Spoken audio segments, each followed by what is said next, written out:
unlike the history of the United States, we now are guided by the frightened. The frightened make policy. That's the difference. It's the opposite of the only thing we have to fear is fear itself. All right, Joseph in Baltimore, Maryland. Hello. Hey, Dennis. Hi. You admitted on Tuesday that Israel's done the exact opposite of everything you recommended. Right. They've had 6,000 deaths. They have 36 times fewer people. 36 times 6,000 is 220,000. They have almost a third the number of deaths we have, from which I would draw the conclusion that everything you recommended is wrong.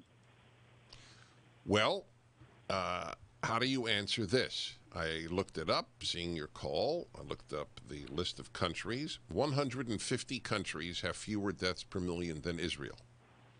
So why do you pick Israel versus the U.S. and not Israel versus the 150 countries, 150 that did better than Israel and didn't do what Israel did?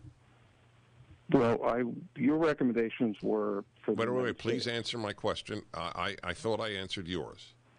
You compare Israel only to the U.S. I compare Israel to all other countries. I think that's more scientifically. Because you've admitted yourself that countries that are homogenous, like Singapore, Taiwan, South Korea, aren't comparable. You don't compare the United States to South Korea. Israel's in right, but I didn't. I said 150 countries. They're not all homogenous. Okay, go ahead. I don't want to interrupt. They gave away all their hydroxychloroquine. They shut down 3 times, and they have one-third the number of deaths we do. Right, and they would have had a lot fewer deaths had they allowed ivermectin and hydroxychloroquine. And they shattered their economy. Okay, we differ. Yeah, that's a good point, because the Journal of the American Medical Association said on March 4th, 2021, that ivermectin is worthless.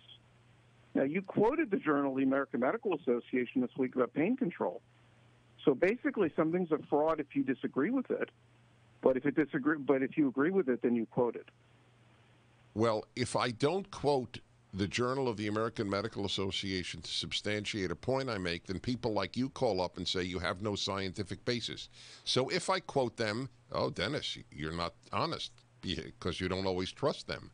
But if I don't quote them, Dennis, you have no. They said ivermectin was worthless. Yes, and it will be to their everlasting death-creating discredit that they did so. That is what I believe. They're a fraud.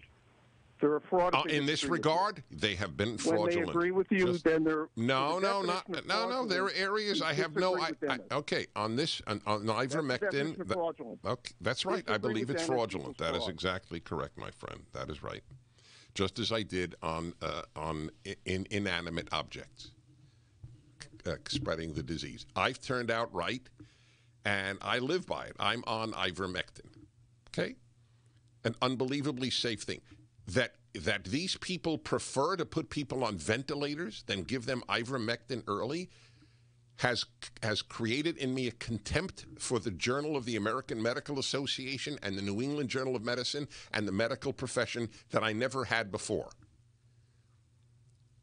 Better to go on a ventilator than take ivermectin early. These people are killing Americans. There are epidemiologists I have had on this show from Yale and elsewhere who believe that hundreds of thousands of Americans are dead because of the medical profession. I agree with that. That's worse than fraud. That's homicide. Get it? It's a disgrace, the deaths in this country that could have been prevented with ivermectin, hydroxychloroquine, and zinc.